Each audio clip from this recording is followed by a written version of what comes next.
prepare to leave and go eat. I won't talk for long. I'll briefly introduce Tomasz Kamuzela. Another name doesn't really need an introduction, but anyways, it's the right thing to do. So, at the moment, Tomasz Kamuzela, who travels the world, working and studying, works in Scotland at the University of St Andrews, which is still the United Kingdom and for the moment also still the EU.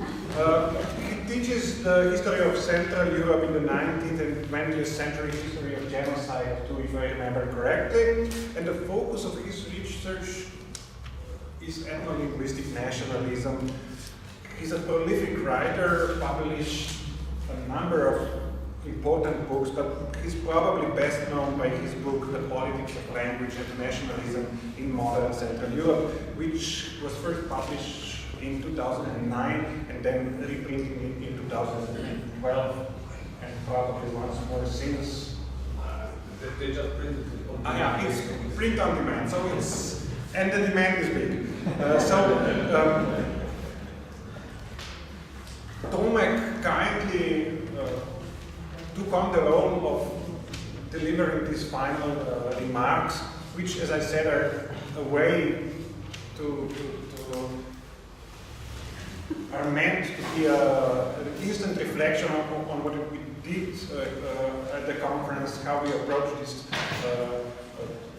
different topics, and his remarks, his observations about all the presentations that we had here in the last 2 days. So, Tomek, please.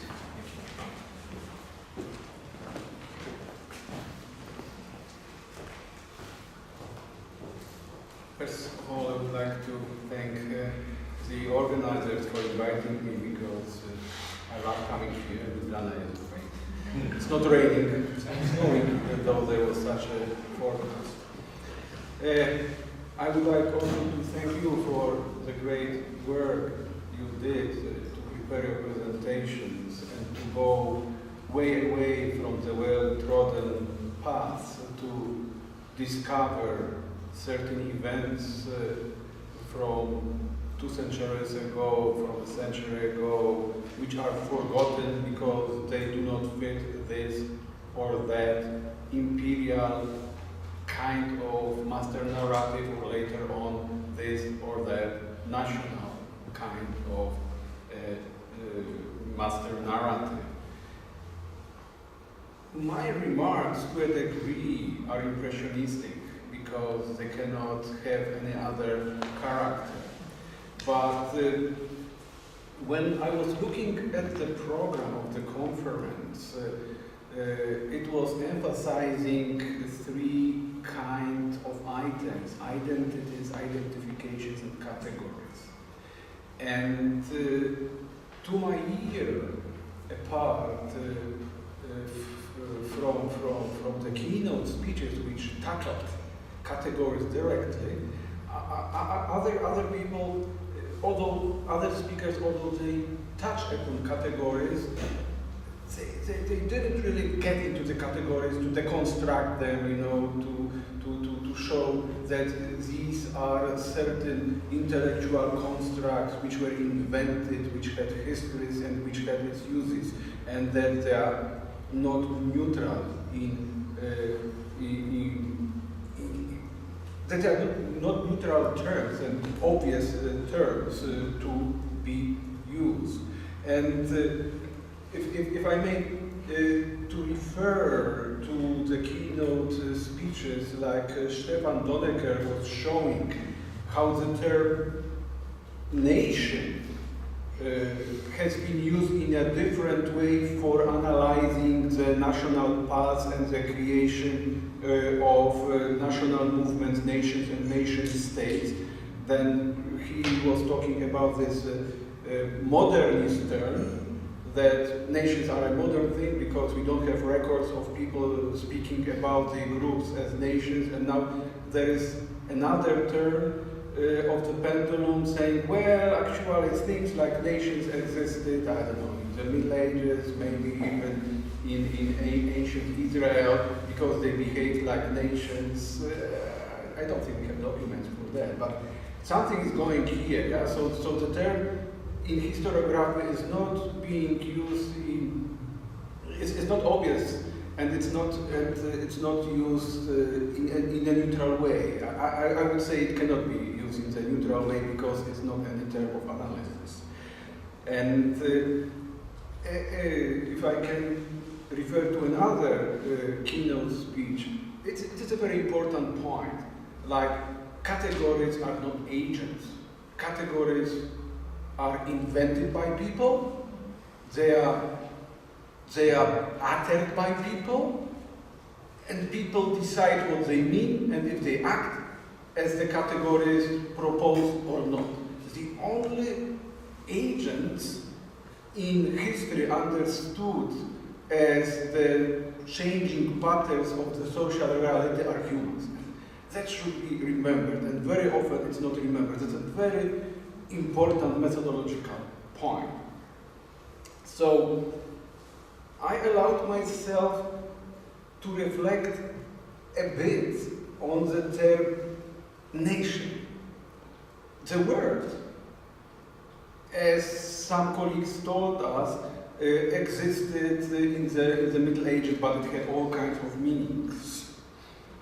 But the concept, the political concept of the nation as the highest possible organizational group of people, obviously it's not true, it's not highest possible, obviously, emerged according to my knowledge, please correct me if you know better, in the 18th century.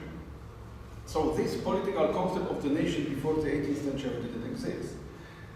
So if we apply it to earlier times, we, I would say, are guilty of the error of anachronism. And anachronism does not produce very good history, I would say. When it comes to nations, meaning the actualizations of this political concept of the nation, the actualization appeared in the 19th century and became the norm in the 20th century, especially after the colonization and the breakup of the Soviet Union. So it doesn't really make sense to look for nations in the understanding of this European Judeo-Christian term earlier than the 19th century, and let alone even in the 20th century outside Europe, outside the West. And we should be clear about it, because Europe, and especially Central Europe, it's a very tiny part of the world, and the world is much bigger. And although you have many of you iPhones, and over there you have Google Maps, and you can go around the world in these iPhones, when it comes talking to the past or doing this kind of methodological things for our conference, most people limit themselves to a very limited space and time, and the use of the term nation as an analytical category. And even when we question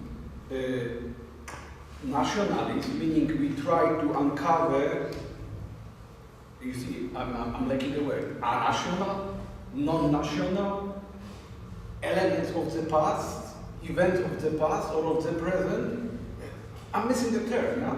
So we speak about national indifference, for instance. Nowadays it's a popular term. But even if we talk about the non-national, we are doing it willy-nilly because for the lack of a term from the national perspective. And that's when an effort is needed to come up with such a term, with such an analytical construct that would allow us to take a step back and analyze the national and non-national reality through a different term or a different set of terms. Okay, just to give an example what I mean from the perspective which you best know. As historians of the 19th, 20th century and the early modern period in Central Europe, to me, analyzing the non-national elements of the past through the lens of the term nation, it is as if I would take the terms of the 19th century, the terms for describing at that time in the legal language and in the political and ideological language the structure of society, meaning the estate terms like nobility, clergy, burghers, serfs, and try to use them as neutral terms of analysis and try to describe through their lens our today's society. Yeah? And that's the problem, because these terms have ideological baggage. But you know, I'm drawing this parallel to show you what we are doing when we are trying to analyze the past through the term, with the use of this term nation. Because the term nation means the highest kind of human group, the highest organizational group of humanity, which has, only this kind of a group has the right to statehood, and by extension, all the states which are legal must be nation state. Yeah? So there's a strong normative package in it. In the same way, there is a strong normative ideological package included in these terms: serfs, nobles, clergy, and so on and so on. There is a term of ethnicity, and term ethnicity was not developed for describing certain groups, for certain political projects. That's why it is a term of, it is an analytical term which can be applied to the past and probably produce better histories, better analysis of the past. Well, that's at least how I can think about this term, because there is no ideology of ethnicity. Obviously, we use the term ethnic for qualifying ethnic nationalities or ethno-linguistic nationalities, but there is no ideology of ethnicity. So this term, in comparison to the term nation, is ideologically neutral, although it may be imbued with certain ideological meaning, but originally it was invented as a term of description by scholars, meaning any set of cultural traits which may be used by a human group to distinguish itself from another human group. It is also very problematic when we are using the term nationalism, because it's like our shorthand for talking about Central Europe, and actually this nationalism means a group of peoples who speak or are believed to speak a different language. But from the global perspective, nations are not constructed like this. It is a tiny minority of nations which are extant nowadays in the world, which define themselves through language.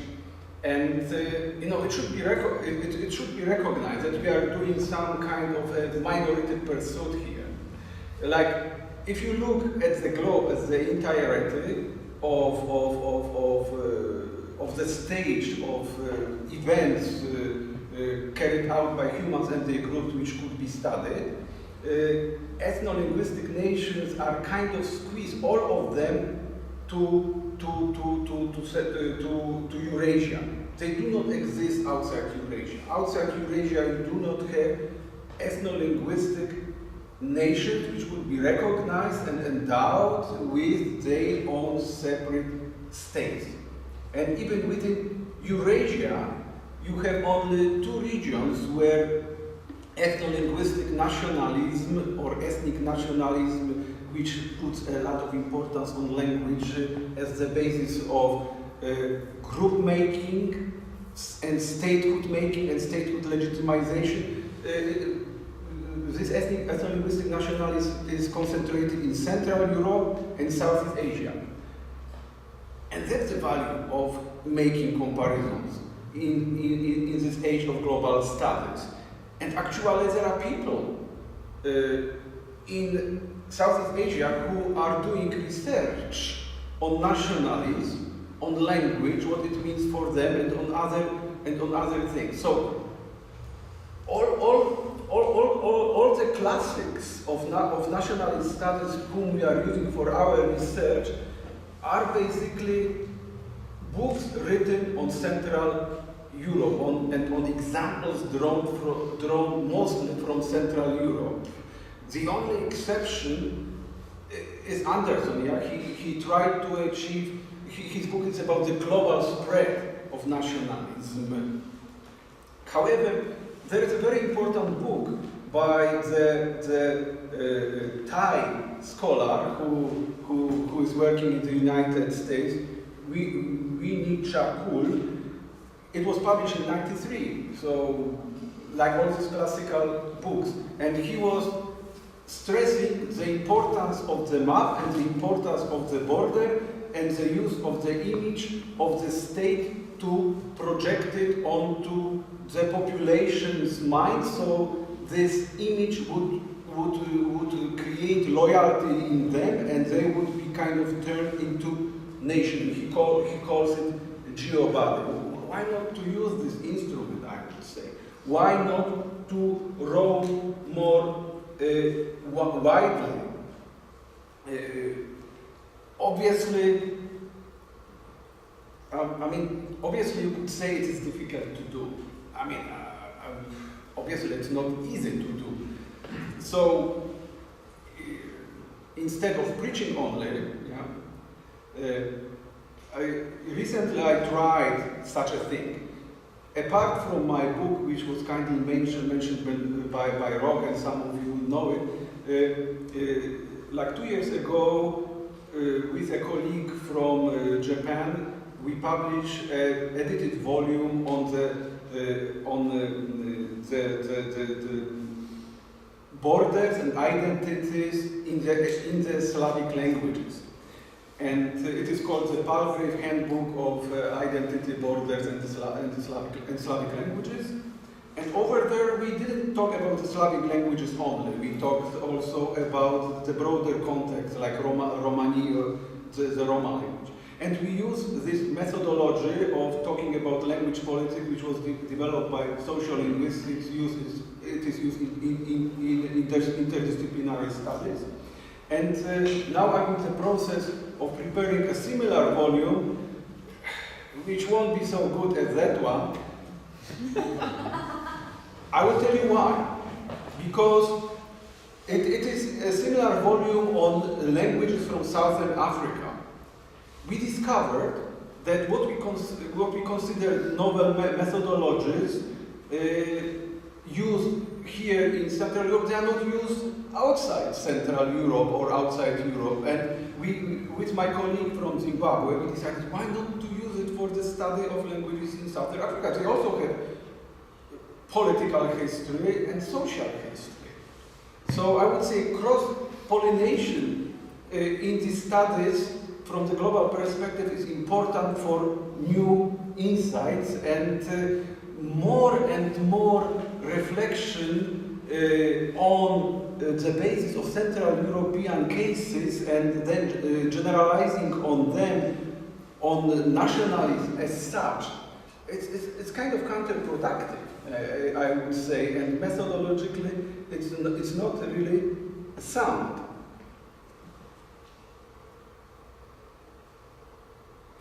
When I hear people talking about ethno-linguistic nationalism, many of you are kind of disillusioned with it. And when you are analyzing ethno-linguistic nationalism, not all of you, but many people, many scholars kind of emphasize the dark side of ethno-linguistic nationalism. But nationalism is just an idea, and it is an instrument of doing politics. And any instrument can be used for good things and for bad things. The problem is that we have also the observer. So one group observing the implementation of nationalist acts may see it positively, another group may see it negatively. So, yeah.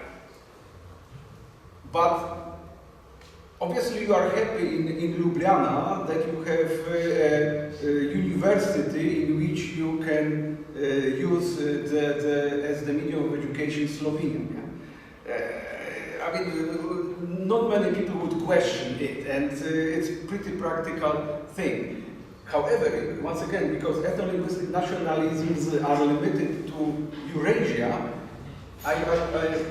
you know, if you go to the Americas, the only languages of instruction at universities are English, French, Spanish, and Portuguese. I would say these countries could use a bit of ethno-linguistic nationalism to have, you know, a university where the language of instruction would be, or co-language of instruction could be Navajo or Quechua.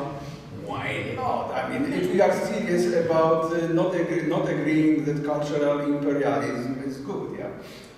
So that's how much about this kind of need for the global perspective, according to me. I mean, it is just my modest proposition that we can get out from Central Europe and draw these comparisons. Because language is so important for ethno-linguistic nationalism and for your analysis, I was surprised that not very many people try to analyze language, what it is. We say, yeah, nations are imagined, nations are constructed. Well, are languages natural? Not at all. They are equally imagined and constructed. Truly speaking, in his inaugural speech, the historian, the British historian of Central Europe, Robert Evans, you know, like 20 years ago in his inaugural speech, because he got a chair at Oxford, he said, languages are too important to be left to linguists only. But languages still are too much treated as the black box and taken for granted. Yeah, so I analyze what nation is. Okay, they have a language, fine, they have a language. Where did this language come from? And once again, it's like with nation. The very term language in meaning that's English is not a very good language to express it. Language as one of many. Yeah? In German there is a very good term for it, Einzelsprache. The concept of if I may use the German term of Einzelsprache is a Greco-Roman concept connected to the rise of writing, developed by Roman and Greek thinkers, practitioners, grammarians, between the 3rd and the century before Common Era and the 2nd century after the Common Era. Basically, the concept says that there are such entities, discrete entities, as languages, and that they exist. And in other parts of the world, in different cultures, people construe about the linguistic with the use of different concepts. However, well, colonization happened.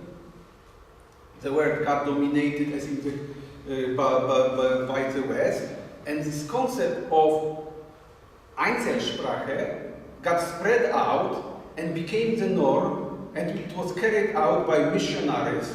It was actualized by missionaries all over the world when they started translating the Bible into languages in plural without asking the people if they really wanted it. Yeah? So the concept of Einzelsprache was imagined, was accepted, and is acted upon, and now these constructs, Einzelsprachen, these languages which we have, they are also produced, imagined, constructed through grammars, through writing systems, through the discourse, that here people speak Slovenian, you go, I don't know, from Koper to Pula, it is Croatian. Yeah. Well, you believe it becomes the reality. Yeah. So I would say there is a strong need not to treat languages as black boxes, that they should be also analyzed, and the analysis of these languages could be very usefully incorporated in many kinds of research which you are doing. And that's also important not to use languages as agents, because like with nations, it's very often, oh, the Polish language was born in the 10th century. Then it developed and borrowed from the Czech language, the writing system, blah, blah, blah. What that? I mean, languages have no agents. They don't exist without humans. But we read these stories and we kind of accept them as the norm. And there is the need to methodologically question these stories.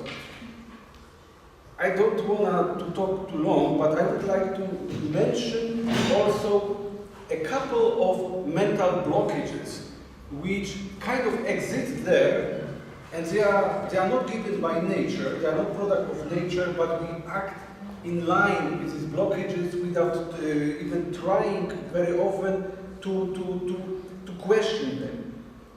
One such blockage which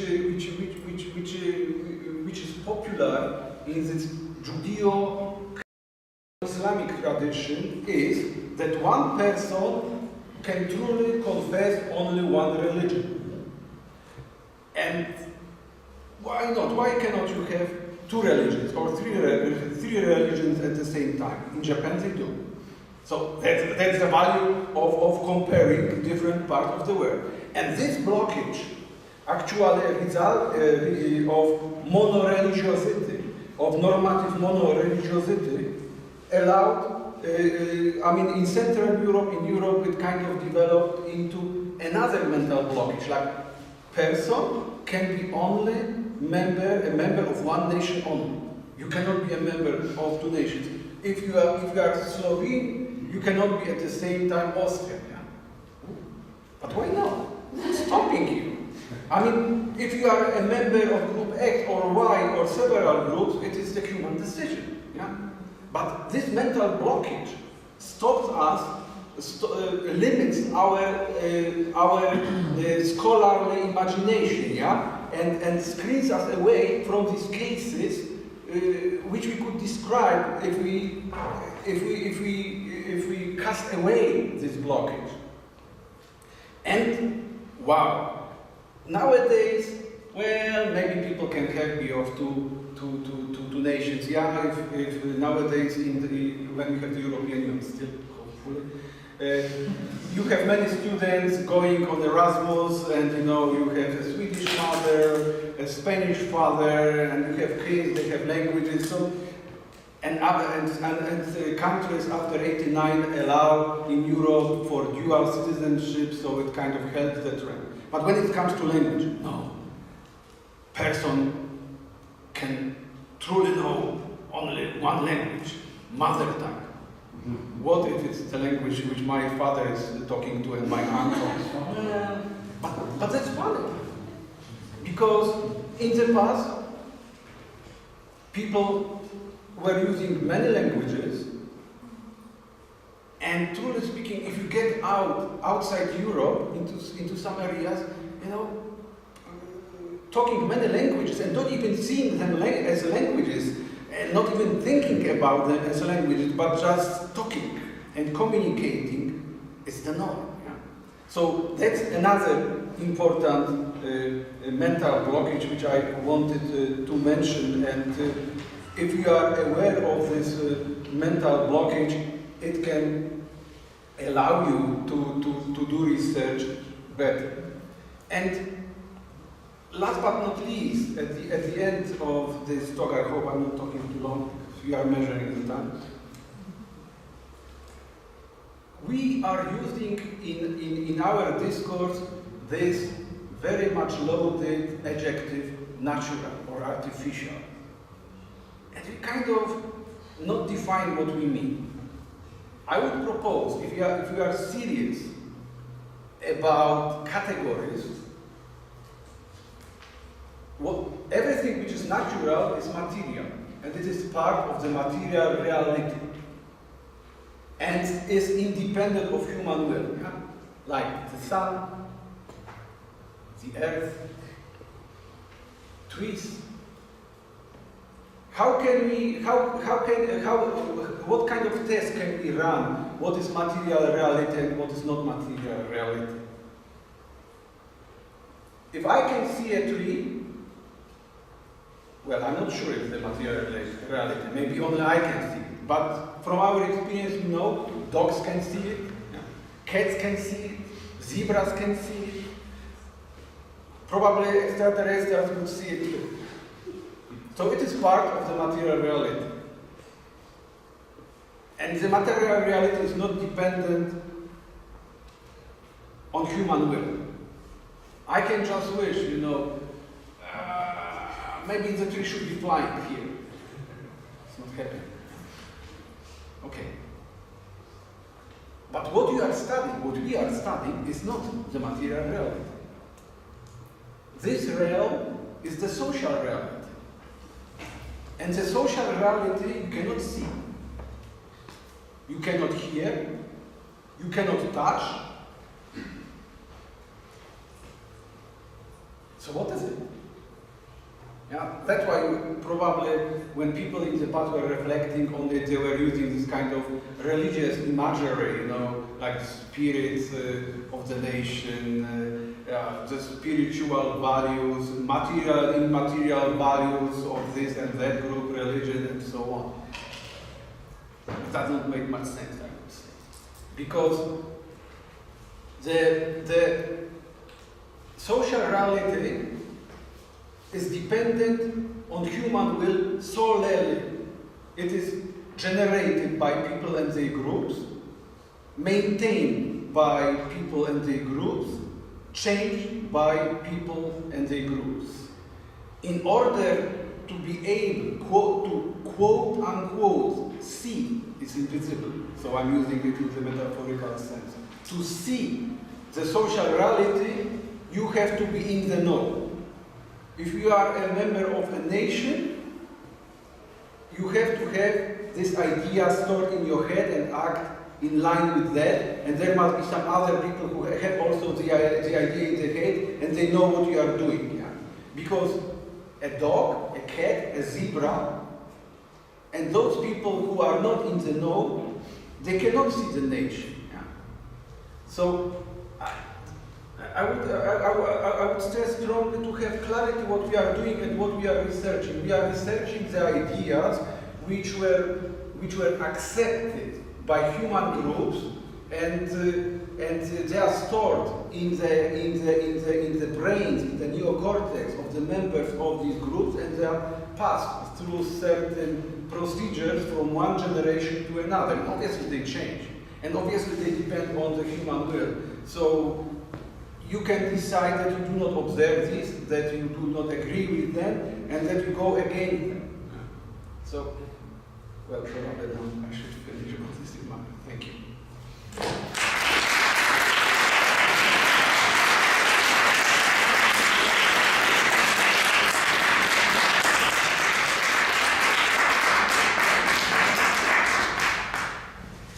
Hope I didn't talk too long.